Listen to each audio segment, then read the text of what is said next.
It's Friday. Welcome to Politics Tonight, everyone. Thank you so much for joining us this evening. I am Olajumoke Olatunji.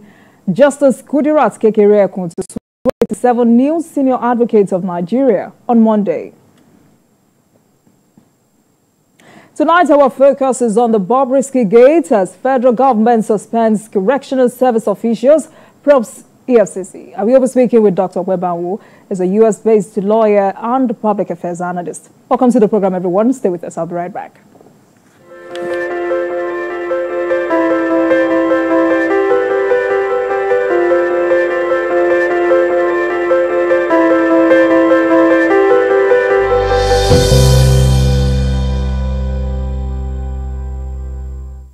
Thank you very much for staying with us. Now let's begin with some developments in the polity.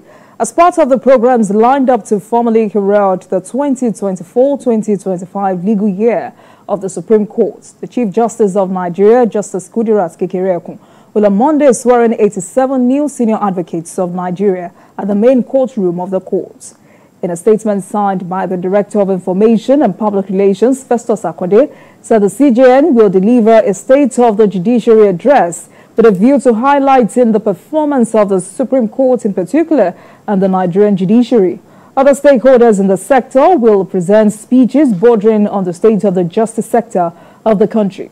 Attorney General of the Federation and Minister of Justice, Chairman of the Body of Senior Advocates of Nigeria, and President of the Nigerian Bar Association, amongst others.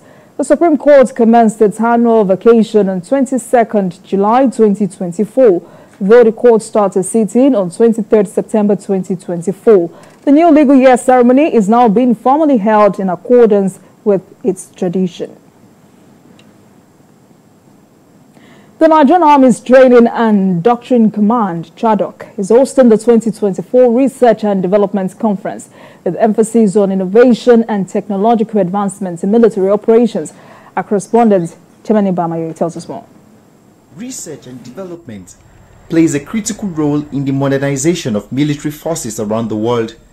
It drives innovation in defense technology, from advanced weaponry to cutting-edge cybersecurity systems. Countries like the United States, the United Kingdom, and France have consistently prioritized investments in R&D to maintain their global military dominance.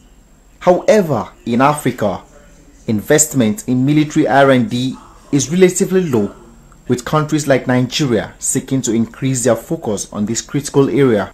The Nigerian Army's Training and Doctrine Command, TRADOC, is seeking ways to address these challenges.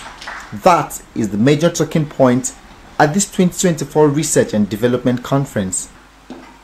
We must continue to invest in research and development so as not to be left behind in our quest for development. Our nation is blessed with both material and brains to make use of. What is left is for us to harness and galvanize our materials and human resources in order for us to achieve our developmental goals. Ideas and tapping knowledge from our resource persons. It also provides an avenue for participants to be up to speed with the current happenings in emerging technologies and how this can be utilized in modern warfare to facilitate success in the battlefield. Additionally, the conference is to educate participants on those aspects of research and development that are applicable mostly in the military and operational environment. As Nigerian Army, how do they go about this in research and development such that they can innovate for dominance within the country, dominance within the region, and dominance within the globe, such that we can end up having a safer country from their own R&D capability, R&D endeavor. Although Nigeria's current R&D spending is considered to be relatively modest compared to global standards, there is an increasing momentum for greater investment. Chenemi Bamayi, TVC News, Mina. The Chief of Army Staff, Lieutenant General Taoreed Lagbaja, has urged media to ensure fairness in reporting the activities of the Nigerian Army with the public's rights to information and avoid inflammatory contents that could undermine national unity and security. General Lagbaja said this at a third quarter 2024 media chat organized by the Nigerian Army Civil Military Corporation held in Makurdi, Benue State capital. Benue State correspondent Mayowa Okwato, who participated, reports. In times of varied security threats to society, there is need for greater collaboration between the media and the army for achieving national security goals, including maintaining peace, harmony, and the territorial integrity of the country. Therefore, the need for this media chart. With the theme of the media chart, the media and the military allies in pursuit of national security, the Chief of Civil Military Affairs highlights the partnership between the media and the Nigerian Army in the military's efforts to enhance national security. The people's support and cooperation are crucial to our operational effectiveness and successes. Therefore, we believe the media is a critical medium through which we can reach the people. The guest of honor, Nduka Obiageno, explains the need to integrate the country's defense with technology infrastructure to effectively protect Nigeria. We have to ensure that our armed forces are properly funded. I call for at least 25% of our national budget for national security and the armed forces. The Army Chief was represented by Major General Larry Nzan, Commander for Special Forces Command Doma. He assures that the Army is dedicated to enhancing media access to its operation while maintaining operational security. The Nigerian Army remains committed to protecting law-abiding citizens and their civil liberties. At the same time, the media serves as a crucial link between the military and the public. The need for a solid military media alliance was emphasized during the discussion session, which TVC News Abuja Bureau Chief was represented. Part of the military, they will understand that news is perishable. You need to say something so that you don't give room for speculation. So bridging that gap of understanding would help to bolster neutral. 2 lectures were presented, panel discussion, media chats, and General James Aliu taking the lecture on enhancing military media relations for national security and development. Mayowa Okwato, TVC News, Makurdi. Let's take a short break, and when we return, it will be time to discuss the Bobrisky Gate as federal government suspends correctional service officials, probes EFCC. Please stay with us.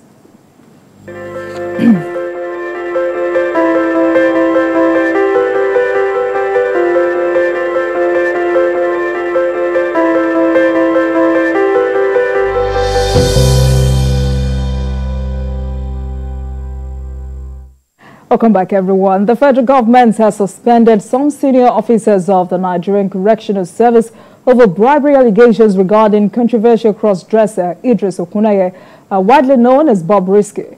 A blogger had alleged in viral videos that some officers of the Economic and Financial Crimes Commission, EFCC, collected 15 million naira from Bobrisky for the anti-graft agency to drop money laundering charges against him during his naira spraying ordeal in April, after which a court sentenced him to 6 months imprisonment. The blogger also alleged that Bobrisky paid some millions of naira to secure a choice place in prison. Bobrisky has since denied these allegations, while the EFCC and the Nigerian Correctional Service had ordered investigations into the allegations by the blogger. So tonight, there are a lot of questions to be considered. Now let's speak with Dr. Okwe Banwo. He's a US-based lawyer and public affairs analyst. Dr. Banwo, good evening to you, sir. Thanks a lot for joining us this evening. Thank you. Thank you so much for having me. I appreciate it. Right, so first of all, watch that video, which has since gone viral, made by a blogger, Martins Vincent, also known as Very Dark Man. And what was your first reaction when you watched or even heard the contents? Well, I was stunned. I mean, of course, I watched it like everybody else. It was sent to me, and I was just blown away by some of the allegations in that video, and I cannot tell you how shocked I am. But again, nothing in Nigeria shocks me. For all you know, it could be fake video. For all you know, it could be real. But now that some of them are responding, we know that there are some factual allegations there. The way people interpret it might be different, but we know that something happened. And I just couldn't believe Bobrisky will be that. If that audio is true, again, we have to keep saying that so that it's not like we are republishing libel. If that audio is true, she must have been very reckless, or I keep confusing who he or she is. He must have been very reckless to actually go on audio discussing that with somebody else.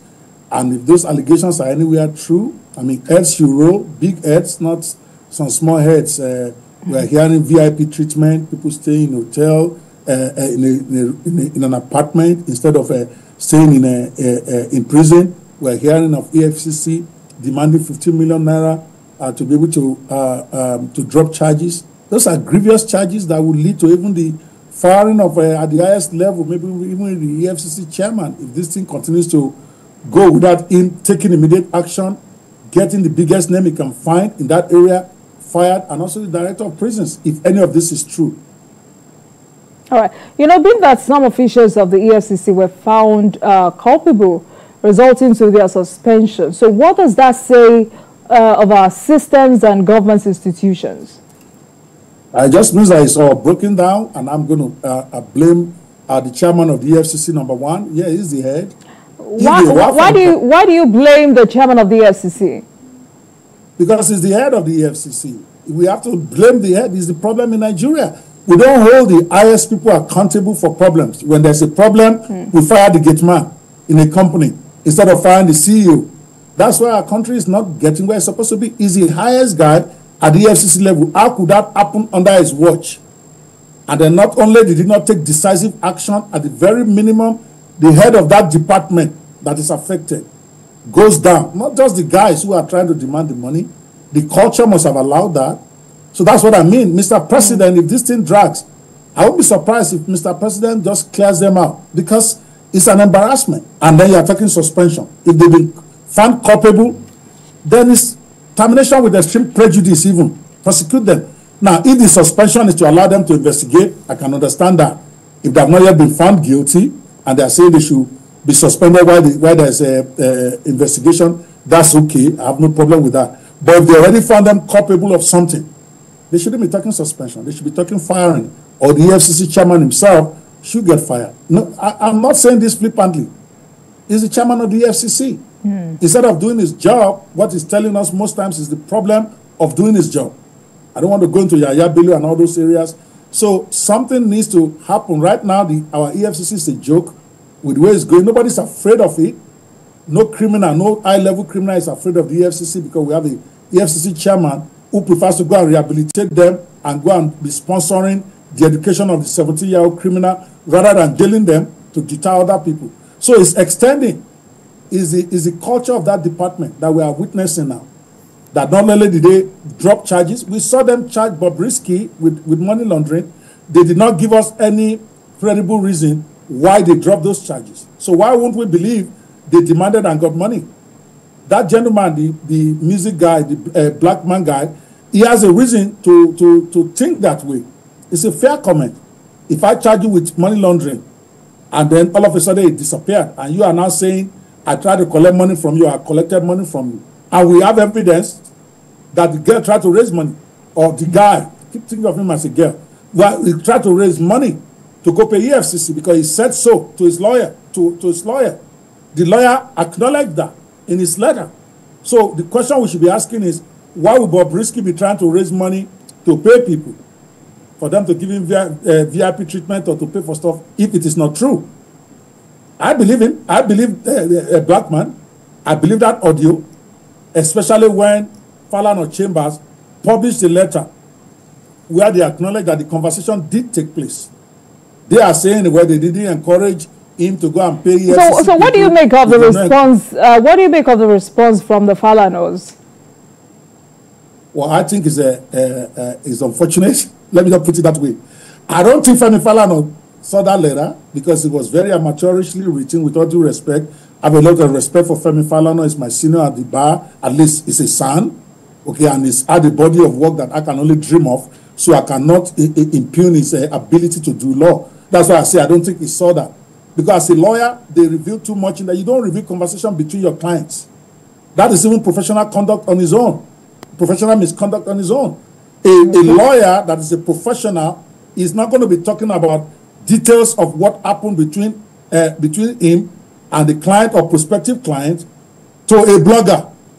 Excuse me, this was not even something filed as an affidavit in court, where you are now forced to reveal what really happened in that conversation. You know, there are those, Dr. Pabawo, there are those who would argue with you that the Falanas, it was very important for them to establish whether or not Falz made that call or Bobrisky made the call, and that was why they could have responded that way. Well, they could have, and I'm telling you, a professional will not do that. You don't reveal conversations. They could have issued a letter telling him to retract that this did not happen, or they're going to sue me 7 days. That's what I would do. Okay. That this thing that you said happened is not what happened, and we are going to ask you to retract in some 2 hours, or we're going to sue you. You don't now go out there and start replaying the whole conversation, because that conversation raised more issues. The question is, when that conversation was happening between Falz and the dad and this gentleman, was Bobrisky calling from jail collect, or was he calling from an apartment where he's being kept instead of being in jail? Meaning that they were having a conversation with a known felon who is committing more felony right on the phone with them. Because if it's illegal for you to go and be staying in an apartment where you're supposed to be in jail, and a lawyer is having a conversation advising you about that, that lawyer is committing crime with you. This is not a crime you already did. All right. You are an ongoing crime. So he revealed too much about them, and even the wordings of the letter was amateurish, with all due respect. I don't think Falana saw that. You know, also, does this make the very dark man person, does it make him liable of any offense in any way? Should I say exposing this cover-up? He's not liable. We've argued this in my legal WhatsApp that we're in. I don't think he's liable for anything. Number one, he played the audio, and everything is said about the video is his own fair comment on the video. That's allowed. This is public information. He can say whatever he wants. I think it was crass. I think he didn't give Falana due respect there, and he made too many assumptions. But that's a comment. It's a commentary. On the only time he might not be liable if it turned out that that audio was fake by him or was manipulated by him. But if it was a genuine audio that he got, that he played, everything he said about it is called fair comment on a public issue. I don't see any liability for him. They just want to intimidate him. They should go get Bobrisky. Bobrisky is the person that should be facing the music. And if Bobrisky spent time in jail or not, it's not something they're going to do plenty investigation to find out. He's supposed to have people in the jail with him for those 6 months. Let them go interview them. Let them tell us. Let them show us pictures. There is camera. There's supposed to be camera in the jail. But now what they should do is that, oh, this is a lie. This boy was here all those 6 months, and they show us, or they claim that even they don't show us yet. They have not said that. So what are they investigating? It's either was so that's my next question, Dr. Banwo. Now that the House of Reps has called for investigation into the allegations against the EFCC, and the Nigerian Bar Association has also urged the EFCC to thoroughly investigate this bribery allegation against some of its officials, what exactly should relevant authorities be investigating? Well, number one, they need to be investigating this thing that is called VIP treatment. Apparently, it's common in Nigeria. That part, I think, is the one that is most sordid, where instead of going to jail, they put you in a certain place instead of jail. Apparently, some VIPs have been enjoying that. So this will put attention on it. If it is not something that is agreed in the procedure, if it's not in the procedure, I don't know if we have that. Okay, if it's not in the procedure, then Director of Prisons, everybody that has been involved in that needs to get fired. So that's number one thing they need to investigate. That means the law doesn't apply equally to everybody. If some people are getting VIP treatment and they're collecting money, somebody is collecting money for it, it's not official money. It's different if the government is saying to get the VIP treatment, you pay 1 million, you pay 5 million, it goes into government coffers. I'm okay with that. But obviously, there is nothing like that. So they should investigate that. They should investigate the allegation that people collected money. Those who charged Bobrisky for money laundering initially, they should come and explain what is the basis for dropping the charge. If there was no basis, why did they charge him with it? If there was basis, why did they drop it? Because they are giving credence to the fact that they collected money. Nobody knows, at least I don't know what really happened, but just looking at it as an objective person, something went down. I thought that when they were even charging him, I said it, that these people, they are not even saying what their problem with Bobrisky is. Their problem is with his cross-dressing. Charging somebody for spraying money, to me, is just stupid, because it's what many people do in Nigeria. Why him? But because he's a cross-dresser, so it's really a discriminatory arrest to start with. Not that I support cross-dressing, I'm a big person against it, but if you want to charge him for that, charge him for that. Don't make up bogus charges that has not put you in trouble. You want to charge him for money laundering, and then you dropped it. Now I say you collected 15 million. How are you going to defend yourself? So they need to investigate that. How come? Because if you are going to drop charges, there should be a basis for dropping that. So is it in the file? What did they put in the file? And then investigate the whole prison system. We are hearing these rumors of people staying that are supposed to be in jail. You know, that's like one of the biggest questions Nigerians are asking at the moment. Why should some convicted individuals get preferential treatment? Dr. Banwo, you live in the U.S. Is this how it is in America? Does this happen in developed countries? I mean, how does it work in other countries? I'm not going to come here. I'm not going to stay here and to tell you with a straight face that kind of thing doesn't happen in the U.S. Big name, when they send them to jail, they typically don't put them in the main prison. There's plenty of governors of Chicago, of Illinois, for instance, that have been put in jail. I don't think they served their time. If we saw the former president of the U.S. who was accused of a crime, who went to report himself with security forces, with the FBI and OCO surrounding him, that's the man that's supposed to be a charged criminal. So all over the world, the truth of the matter is that there's no equality in anything. Anybody that claims there's equality is deceiving themselves. What I'm saying that there should be transparency. There should be procedure for that. There are some people that when they get convicted, they should not put in general population because they might be damaged or things might happen to them, especially police officers. So there should be procedure about how to protect them. I'm down with that. But it should be transparent, not something that you pay money behind the scenes for somebody for. Okay, so I'm not going to stay here and tell you it doesn't happen abroad. Of course it does. But then there are very strict rules. There are transparent rules that when somebody challenges it, the people who are supposed to be in charge, they still keep their job. This one they are doing in Nigeria is demanding money for professional treatment. The same people that demand money from somebody who needs to be taken on bail when they are not supposed to pay for bail, but police will tell you straight to your face that you need to go and bring so much amount to be able to get bail. They've been getting away with it for years, and maybe this is a good opportunity for the whole thing to be investigated and for people to, for the government to reset it. It's too much man no man type of thing that we do in Nigeria. We don't have procedures that applies to everybody at least almost equally, even if we are not going to get equal protection under the law. But at least let there be a semblance of it. What we have now is ridiculous, and it all stops at the desk of the chairman of EFCC. I'm sorry, I keep talking about that man. He's the #1 guy, and also the director of prisons. Those are the two people that if they don't fix this problem, bring the head of departments to book quickly, Mr. President should fire both of them, just to make a point that you can't do this, you're responsible. Right. This kind of culture should not be happening. Yeah. You know, in addition to what you just said, Bobrisky himself confessed to the judge that he's a man, but the officers were still confused about where to put him. There are statements like the accommodation that is provided for males, they're going to bring Idris with his transgender body look to go and sleep in the general cell. And the correctional center is necessitated by law to ensure the safety of all inmates. Is this a valid submission? Well, if they put it on the record, then it might be valid. Typically, you go back to the judge.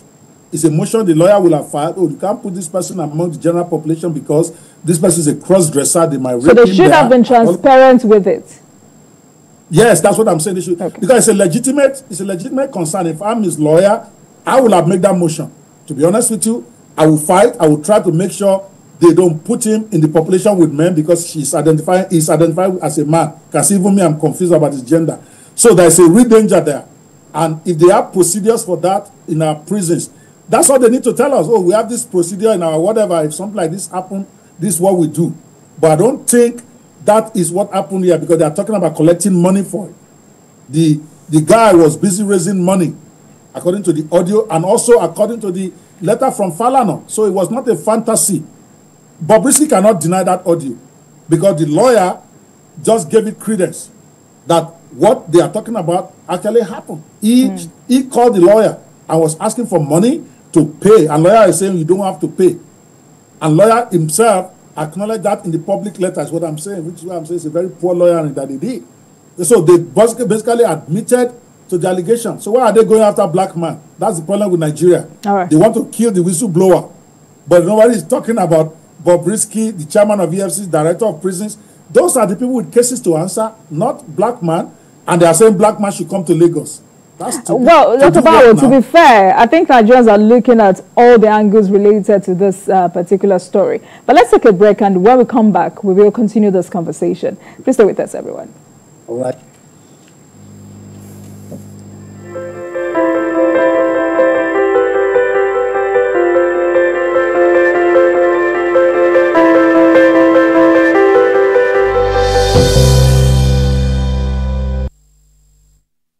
I'm Miriam Lunge. I'm a passionate environment advocate and a published author. I am the founder of Celebration, a businesswoman, and a fashion icon.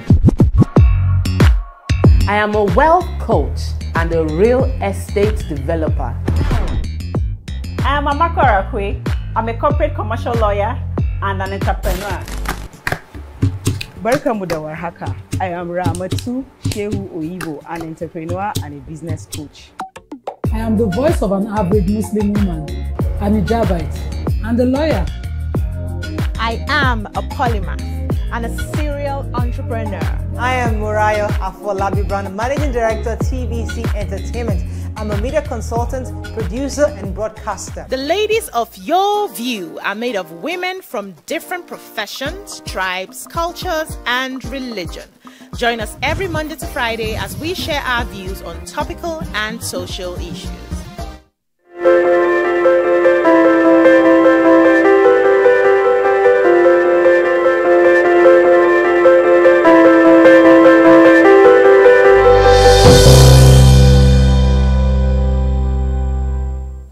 Welcome back to Politics Tonight, everyone. Thank you so much for staying with us. Tonight, we're taking a look at Bobrisky Gate, and my guest tonight is Dr. Okwe Banwo, a US-based lawyer and public affairs analyst. Dr. Banwo, thanks a lot for staying with us on the program.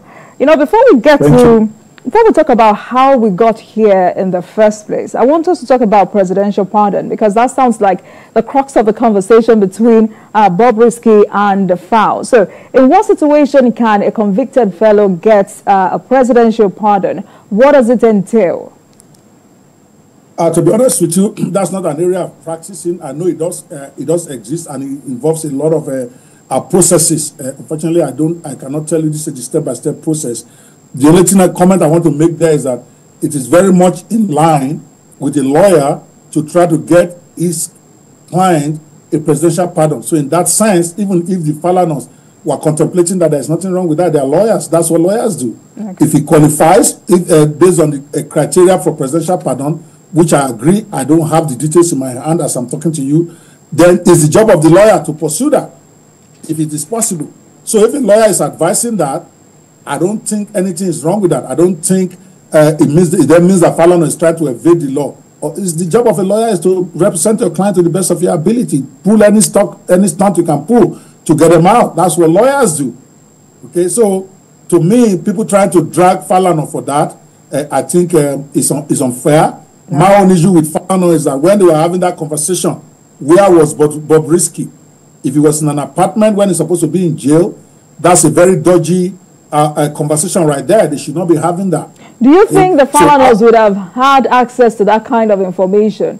Because some Nigerians have said they may not even know. Why would they not know? If somebody called you, it's either if it's in jail, they are going to be calling you collect. Okay? So if it's in jail, you will know the person is in jail, because I don't think people from jail can just call you directly unless they are aware they are not supposed to be. So unless they are not aware that that he was convicted before, which obviously they do, that's why the son brought him to the father. So my first question will have been, where are you calling me from? And if he says I'm in one apartment, clinic on the team, I'm going to call the phone. No, that I can't talk to you. If you are not supposed to be in jail and you're in an apartment, are you okay? Don't call me again. That's what I would do. Okay? But we didn't see that. They didn't mention that in their letter. We don't know what happened there. But obviously, they continued the conversation. So to me, that is a more relevant. Perhaps that part of the conversation was edited out. But of course, we'll wait for forensic experts on that. But, you know, recently I listened to stories of persons who were just released from different correctional centers in Nigeria. And the report was that feeding is zero and that governments needed to do more. You know, there's a general notion that Nigerian prisons condition begs the question of human rights and dignity in Nigeria. The state of prisons is substandard, dangerous and inhumane for inmates. And there was a report in 2022 that 20 inmates lost their lives due to tuberculosis, which they contracted while in prison. So is it possible to understand that this is the reason some persons prefer to be treated specially? I don't think that's the only reason. Everybody wants to be treated specially if they can get away with it. If I got arrested, I want to be treated specially if I can get away with it. I'm not a hypocrite.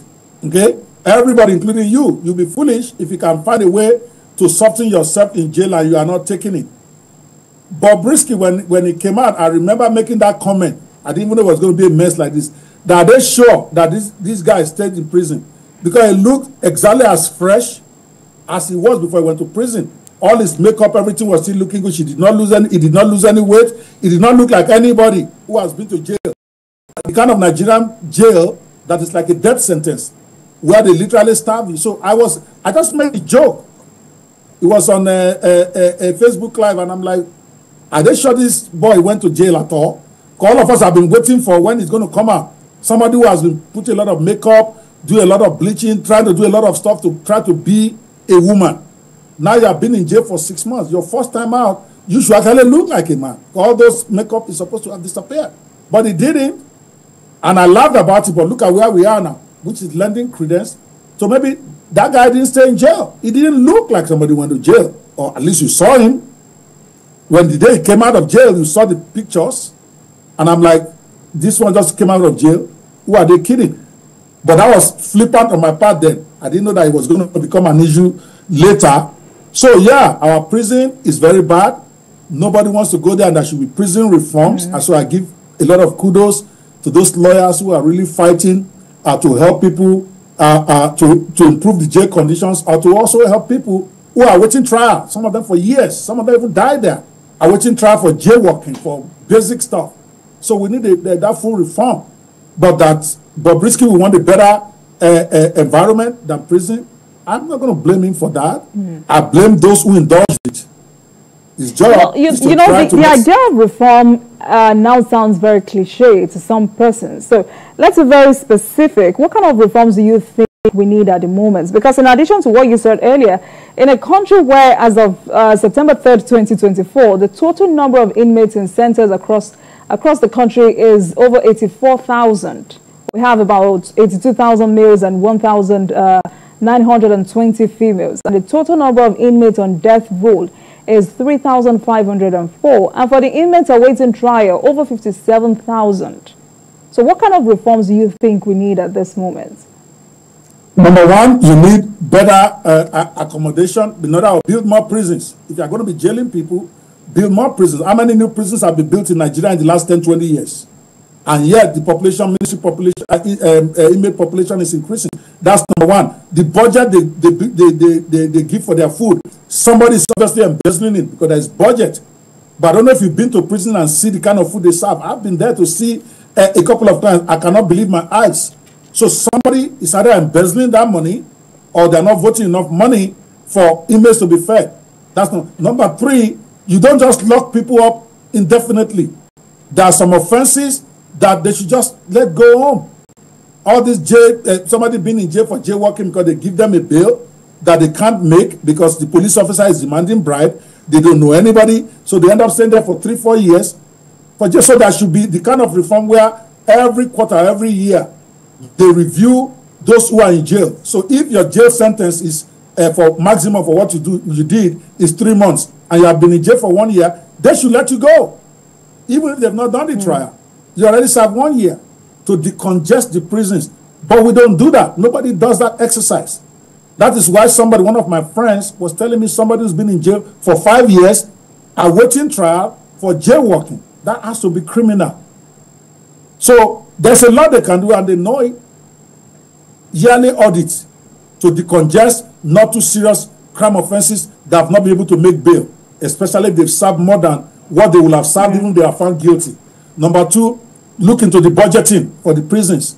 Is it being applied properly, and it's not enough? Do you think there should be an increased budgetary allocation to that effect? Yeah, obviously. But before we say there should be an increase in budget, we also have to make sure that what is being budgeted is generally not enough and not being embezzled. Because those are two things. It's like the Police Affairs Commission that the president went that time and saw police officers using stone as their pillows. And yet they get budget every year. So it means that their officers are chopping their money. It's not that there is no money. They are being embezzled. They are making police officers buy their own uniform. Even Nigeria, as bad as it is, will not put that. Police affairs minister has a budget for that. What happened to that money? So we should start first before we start saying give them more money. The one they've given them, how is it being applied? The food they are giving them, is it what the amount that they're charging our federal government? When we do that audit, and we now say, okay, they need more, because they are prisoners. They're not supposed to be treated like those who are working on the street. I get that, but they are wards of the state. They should be able to at least eat a 3 square meals, even if it's going to be rice with that, whatever. But my point is, because corruption is so bad in Nigeria, it is more about embezzling the money than it's not having enough. Because even if they increase the budget, guess what? It's going to disappear among the top tier. It's not going to trickle down to the guys who need it, unless we clean up the process first. Because when you see the food they serve them, no country will want their own citizens to eat that. So the money to serve that is there, but somehow it's disappeared, like it does for the police for many years. I don't know if they've changed that now. When a policeman cannot even afford a uniform. Is he supposed to buy a uniform for himself? But they make them do that. We saw when Jonathan Whether, I could not believe my eyes. I think it was one of those news agencies that did that. I was watching it. Police college.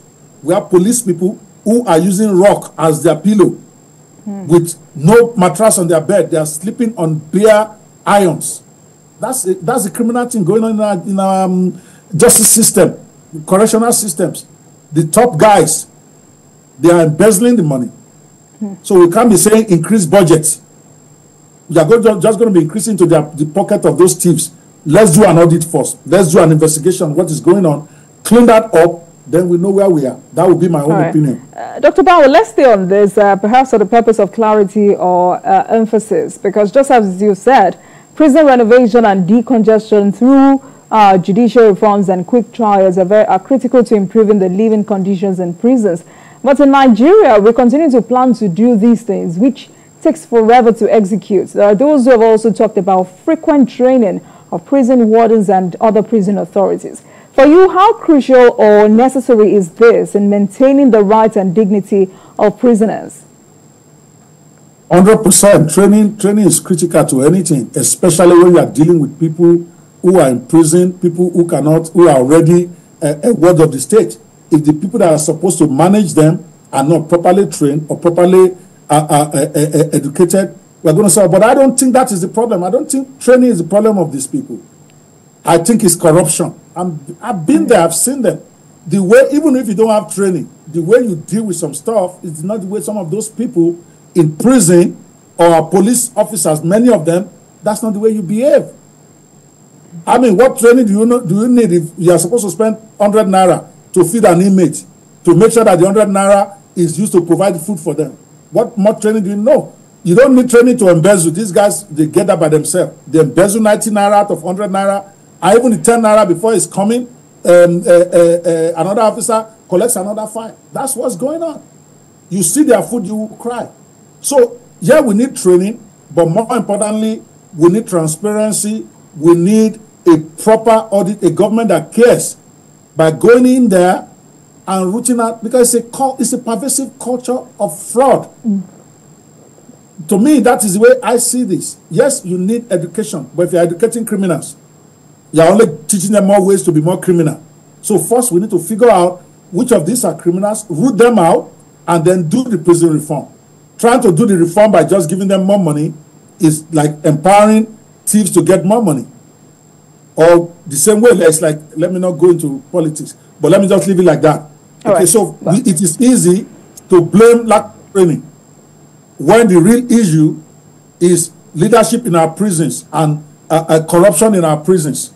Leaders cannot, even those who are trained, who have good education, and Nigerians have a lot of education, they can't even practice their skill because maybe their bosses and they are not allowing them to do their job. They're not allowing them to do it right, so they have to align at some point or they lose their job because the corruption is so endemic. You know that it's like police at the checkpoints. You will say they should go and train them not to collect money at checkpoints, but you are doing the wrong thing because they are put at that checkpoint by their guards who expect them to return. So, Dr. Bawo, so from the legal perspective, how do we hasten the judicial process to determine the innocence or guilt of prisoners? How does the judiciary enforce the existing law that limits the maximum period of pre-trial detention to 2 months in Nigeria? They limit it. You have to understand the difficulty the judges, especially magistrates, have to go through. People don't understand that. When a policeman brings somebody to court to prosecute them, 3 or 4 adjournments later, the policeman is saying they are still investigating.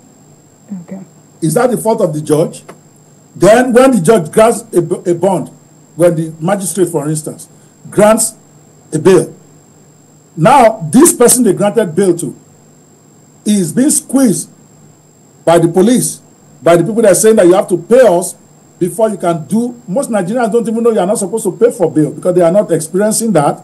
So you have to pay the police officers. You have to pay the people that come and stand surety for you. So it is a whole systemic problem that is rooted in corruption.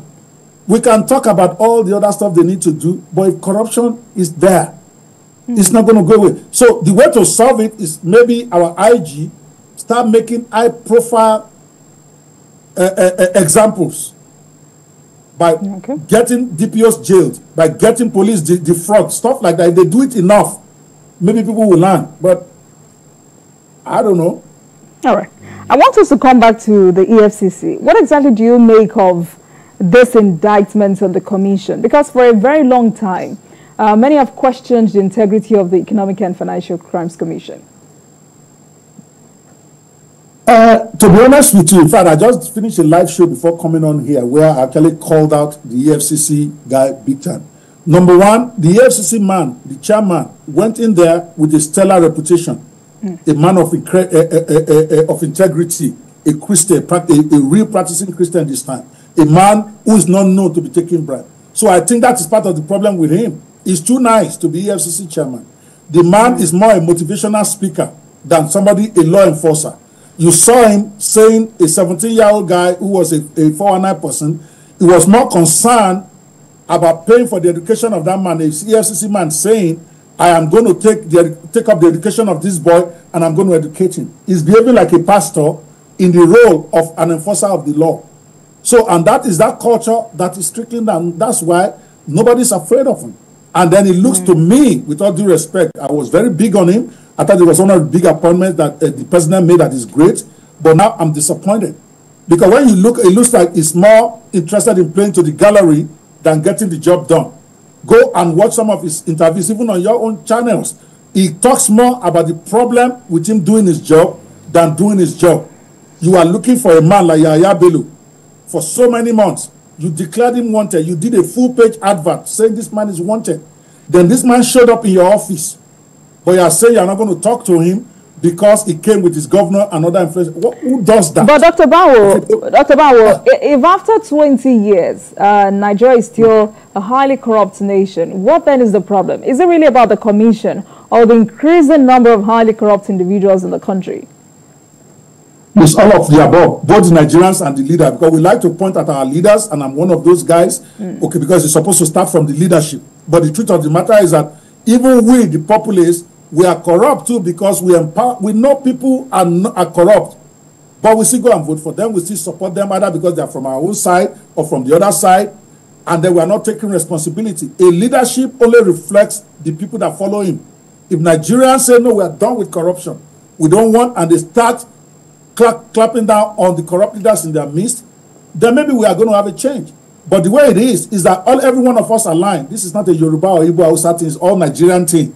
When you put an Igbo man there, all of a sudden everybody wants to excuse him. You put a Yoruba man there, now you are a traitor if you call him out for doing something bad. So it's more the followership. For years, I used to argue that the problem of Nigeria is leadership. Now I'm not so sure anymore. I think the problem of Nigeria is followership. Because I've not seen any politician go out there and rig election by themselves. They use the poor people who are supposedly suffering. They are the ones that go and steal ballot box. They are the ones that will go and beat somebody up for saying, you are saying Lagos is no man's land. It's the poor people, the followers, that are doing this. So how do we excuse the leaders? Sorry, how do we blame the leaders when the followers are the one putting pressure on them? They appoint your brother as a minister. All of a sudden, you expect him to put you somewhere. You expect him to give you food. You expect to pay for all your stuff. Where is he going to get that? To meet that, he starts to steal money. And then you are supporting him because it's your brother now. It's this problem. So we need to look in the mirror. Nigerians need to look in the mirror and understand that the biggest part of the problem is us at this time. Because the leaders did not come from heaven. They emerged from the people. And if the people are saying we don't want this type of leader, they will not be there. Rigging or no rigging. All right, so Dr. Mawo, it's still about EFCC, but this is outside of this particular case. Are you an advocate of the creation of a separate agency or task force that will be charged with the sole responsibility of conducting integrity tests in the EFCC to weed out corruption? No, I'm not, because that just creates another layer of corruption. That's the problem. You can't just keep creating, and we saw with SARS now. SARS was supposed to be a special arm of the police to do stuff. At the end of the day, they got more corrupt than the police themselves, and then that led to NSAS. So to me, until we get that, creating a new arm is just empowering more people to steal money to make money. Because our problem is not layers of, there is nothing EFCC is doing that even the regular police cannot do. Okay. We created the EFCC because we didn't trust the police to do their job. Now you want to create another monitor to EFCC. It's all just EJ stuff that does not help us. We need to tackle the fundamentals, holding leaders responsible, holding ourselves responsible. If some of the stuff happening in EFCC right now, if the Mr. President had just told his chief of staff or somebody, they put EFCC chairman on suspension. By the time he comes back after 1 month, his eye will be red. He will make sure that those kind of things does not happen. But they're not going to hold him responsible. I know that. They're not going to hold his deputy. They're going to hold some guy, maybe the gate man or the driver or somebody responsible. That is the problem. Not more layers.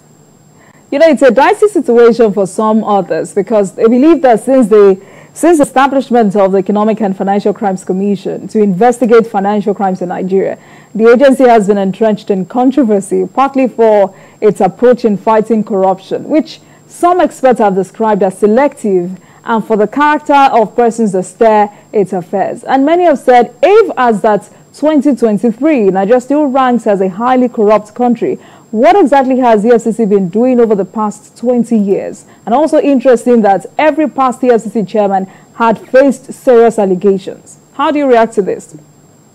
100% that the EFCC is not doing its job, and it's clear whether the person there is competent or incompetent, bottom line, they're not doing their job. And you can see from this, our current EFCC chairman, every time you hear him speak, it's about the problem of doing his job rather than doing it.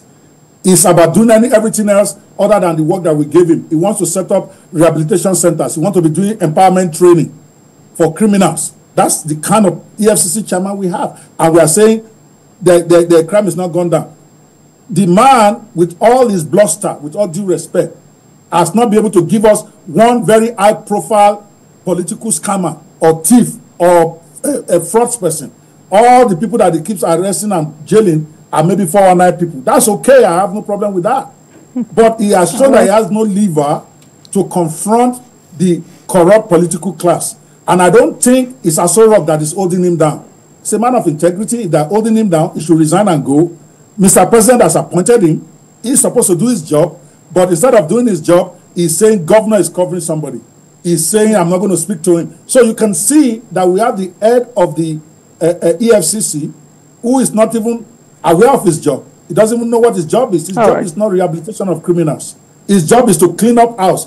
So EFCC has failed us, but going to create another one is not the solution. All right, Dr. Bawo. So quickly before I let you go, let's go back to the Bobrisky case. If you were a very dark man who was possibly privy to such information, what would be the best way to handle it without risking a legal suit? You mean a black man? Yes, the blogger. Well, there's nothing to handle. It's already public. It's already put it out there. And I think it should continue to call their bluff. What are they going to sue him for now? Defamation? Let them go ahead. Now, the man said he has the video. We listen to the video, to the audio. That audio sounded like Bobrisky to me. And some of the audio has been corroborated by the Falana chambers. So Bobrisky has no leg to stand on. He's going back to jail, for sure. Because he admitted, that, sorry, go ahead. All right. Thank you for joining us tonight. Dr. Okpebholo, U.S.-based lawyer and public affairs analyst, as we take a look at Bobrisky Gate as federal government suspends correctional service officials, probes EFCC. Thank you so much for your time tonight. Have a great weekend. Thank you so much. Thank you. I appreciate you. And thanks a lot for watching, everyone. That marks the end of today's episode of Politics Tonight. But you can watch the repeat broadcast of this episode at midnight. Get in touch with us on our social media handles, Facebook, Instagram, and X at TVC News NG and at Olajumoke WO using the hashtag Politics Tonight. We're also on YouTube at youtube.com/TVC News Nigeria. I am Olajumoke Olatunji. Have a great weekend.